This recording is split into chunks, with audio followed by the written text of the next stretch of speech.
del pleno de hace 2 semanas. Y, en definitiva, bueno, pues yo creo que sí que se tocan distintos aspectos, distintas cuestiones, pero la realidad es que los podemos concretar en distintos ejes. ¿Qué decir? En primer lugar, decía y leía el señor presidente el primer de los puntos, ¿no?, que cumplan las sentencias en relación a las contrataciones de interinos en fraude de ley en sus propios términos. De perogrullo, ¿verdad?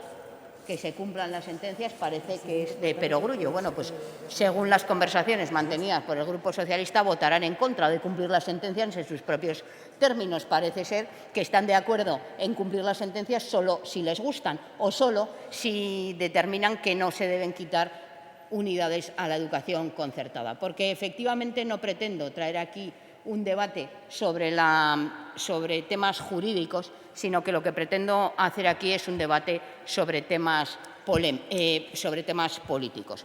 Porque la realidad es que, de fondo, tenemos un nivel de contratación temporal en nuestra comunidad, en el ámbito de la educación, por encima del 30%. Ya no es un dato que diga yo, es un dato que reconoce el propio Gobierno de La Rioja, la propia Consejería de Educación, que en su recurso, en su personación ante el recurso en el Tribunal Supremo, reconoce un dato del 30% de interinidad. Ahí es nada. Junto con eso, todo lo que alegaban en las votaciones anteriores, porque este asunto de los interinos lo hemos tratado en distintas ocasiones en este Parlamento, todo lo que argumentaban para decir que era inconstitucional, pues luego salvaron la Constitucional aprobando lo que se dio en llamar en decreto Inceta.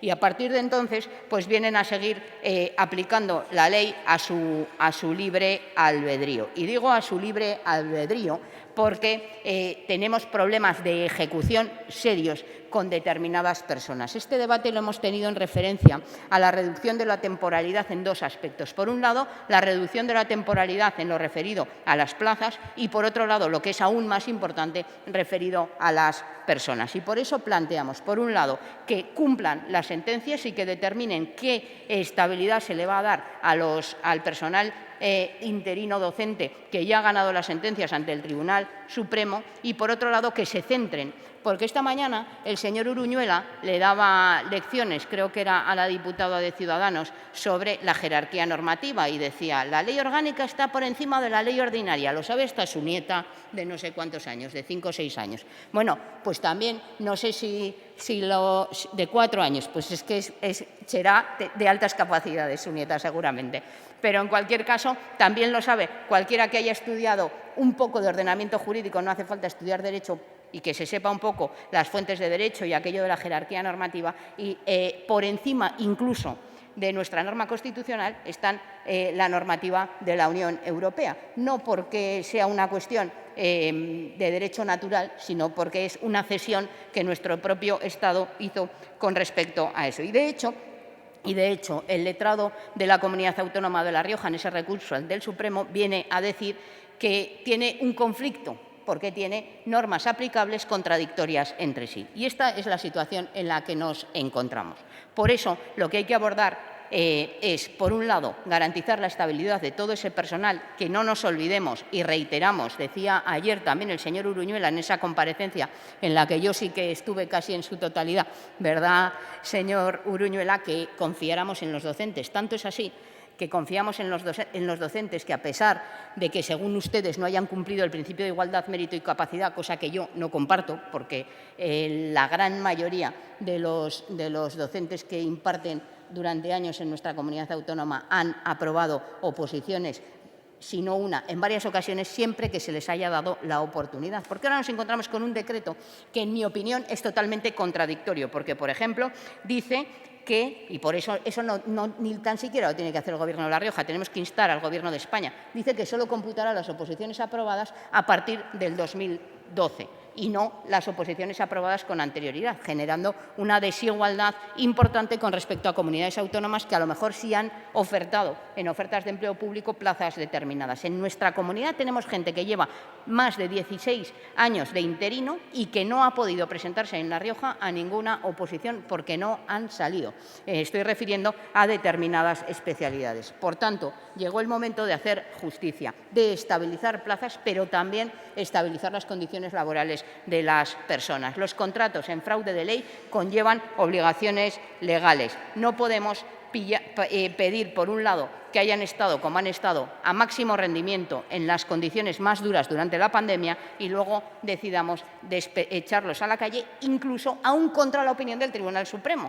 Aún contra la opinión del Tribunal Supremo, porque, desde luego, señora Villuendas, tendré oportunidad de contestarle al final, pero tengo guardado lo que le dijo usted a la señora Martínez Arregui con ocasión de la estabilización de personal del Estatuto del Parlamento de La Rioja, para repetírselo a usted, porque quizá el problema de fondo es el que venimos hablando durante todo este tiempo, que ustedes, PP y PSOE, son exactamente lo mismo. Se dedican a decir unas cosas cuando están en el Gobierno y a aplicar las contrarias cuando están en la oposición. Por eso, estén a la altura del momento, cumplan la normativa establecida e insten al Gobierno de España para que no trate con discriminación a los docentes de nuestra comunidad. También planteamos que, igual que están haciendo otras comunidades, debemos primar con un punto en el máximo legalmente establecido. Lo digo porque dirán ustedes que es ilegal. No, establecemos en el punto autonómico legalmente establecido aquel que dé una cierta ventaja, que al final es situarlo en condiciones de igualdad con los trabajadores y trabajadoras de otras comunidades autónomas para conseguirlo. Y, cómo no, hablar de educación sin hablar de las condiciones laborales y, sobre todo, más que de las condiciones laborales, de las condiciones en las que se imparte en nuestro sistema educativo, especialmente en el público, cumpliendo aquello que está en nuestro acuerdo de Gobierno, que es convertir a la educación pública en el eje vertebrador del sistema educativo. Porque, señor Uruñuela, decía usted esta mañana que estaba muy ilusionado. Estaba muy ilusionado con la LOMLOE. Yo también estoy muy ilusionado y estoy muy ilusionada cuando leo pues que se cambian los contenidos por competencias, todo el espíritu, ¿no?, que hablábamos también ayer en aquella comparecencia.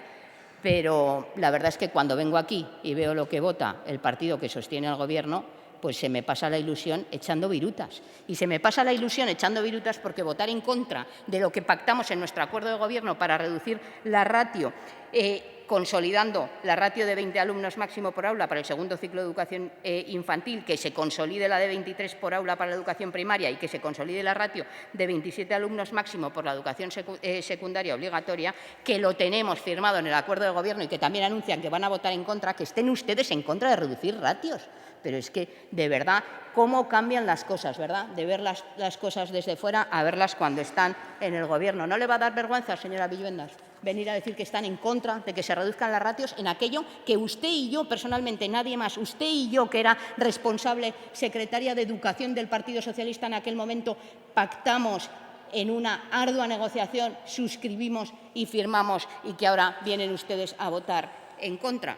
Ustedes, que se creen que se firman las cosas para quedar bien, pero luego tienen intención ninguna de cumplir nada de lo que hacen. Y esto es así, como lo han demostrado con múltiples de las proposiciones no de ley aprobadas en este Parlamento, que tiene bemoles, porque es que ya no es que no cumplan las que votan en contra y aunque salgan aprobadas mayoritariamente, es que ni tan siquiera cumplen las que han votado ustedes mismos. Por eso creo que la señora Martínez Arregui me dijo el otro día el número. Se me ha olvidado, es que no quiero chocarme, sabes que no es bueno para mi salud chocarme con la realidad tan constantemente.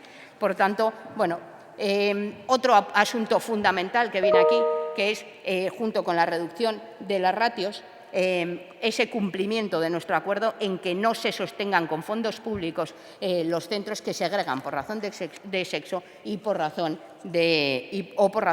de discriminación socioeconómica. Y me va a decir ustedes que los tribunales le dijeron que no podían quitar unidades en 3 años, pero no lo hicieron ustedes por razón de que no cumplen la normativa vigente en materia de conciertos, señora Villuendas. Lo hicieron ustedes porque había un estudio que yo también comparto. Ahí sí que cumplen ustedes las sentencias, ¿verdad, señora Villuendas? Ustedes cumplen las sentencias solo cuando quieren. Hace falta tener poco pudor para votar en contra de que el Gobierno se comprometa a cumplir las sentencias. Me parecía de perogrullo ponerlo, pero he hecho bien en ponerlo porque que queden en evidencia es algo que es por favor. el punto número 1.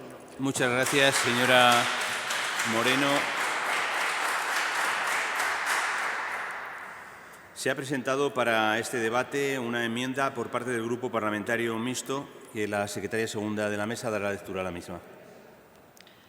La enmienda es de modificación donde... Viviendas. No sé de lo que están ustedes hartos, seguramente sea de su errática política en todos y cada uno de los puntos, que hoy les mandata al Gobierno votar una cosa así y al día siguiente votar no. Pues sí, mire, no, me ratifico en que es de vergüenza que usted venga aquí sin pudor alguno a suscribir un acuerdo con esta fuerza política y sistemáticamente la incumplen. Lo hacen con el acuerdo del Gobierno y lo hacen con la gran mayoría de las iniciativas que se adoptan en este Parlamento, despreciando así de una manera sin precedentes, bueno, no sé si sin precedentes, pero de una manera bastante grosera, la legitimidad institucional de la que tanto presumen en otras ocasiones. Pero lo más grave de esto no son los incumplimientos que tienen con Izquierda Unida, son los incumplimientos que ustedes tienen con sus propios votantes y con la ciudadanía en su conjunto, porque creía que coincidíamos también que el programa electoral de cada una de las fuerzas políticas con la que concurrimos a las elecciones es nuestro contrato con la ciudadanía. Y es poco ético, desde luego, presentarse con un programa electoral y, teniendo la capacidad para llevarlo adelante, decidir no llevarlo. Eso es faltar al respeto a esta institución y a los ciudadanos y ciudadanas. Me parece muy bien que estén muy harta, pero más harta estoy yo de los constantes incumplimientos a los que nos tienen acostumbrados. Y que además depende del día que haga, igual el calor hace que tengan menor tolerancia, pues decidan votar hoy en contra de lo que hace un año votaron a favor. Mire, señora Villuendas, decir que están cumpliendo las sentencias cuando han instado la ejecución forzosa en todas y cada una de las que afectan a los docentes de la Comunidad Autónoma de La Rioja, que están tramitadas en el Tribunal Supremo, es nuevamente faltar a la verdad, cosa que ya desde luego no me choca nada. Por eso, señor Garrido, el primer punto, que era de perogrullo, ya lo decía yo, era cumplir las sentencias en sus propios términos y cumplir las directivas también en sus propios términos.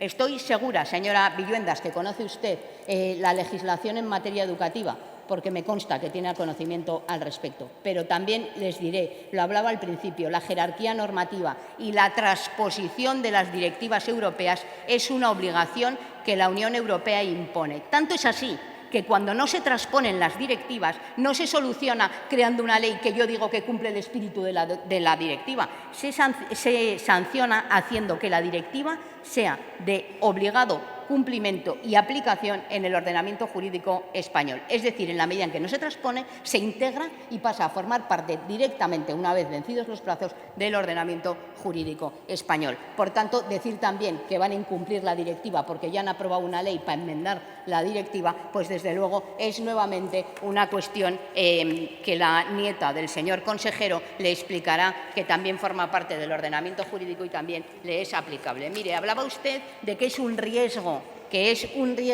eliminar conciertos de centros que segregan por razón de género o por razón socioeconómica, porque efectivamente el Alcaste es el ejemplo más evidente, pero hay otros centros en nuestra comunidad que segregan por razones socioeconómicas. Y efectivamente, señora Villuendas, puede ser un riesgo, porque tal y como está la evolución del Consejo General del Poder Judicial en nuestro país y la evolución de los tribunales superiores ahí paralizados desde hace mucho tiempo, pues será un riesgo. Pero lo que es evidente es que los acuerdos están para cumplirle. Pacta sunt servanda. Pero no solo eso, deben cumplirse en sus propios términos las sentencias y las normativas. Y le voy a explicar que tanto ya la LOE determinaba los criterios que los centros concertados tienen que cumplir. Y desde luego que cuando hay un incumplimiento grave y flagrante, como es el caso, se pueden iniciar los trámites para la retirada del concierto. Léase usted una normativa que es bastante antigua, señora. Muchas gracias, señora Moreno.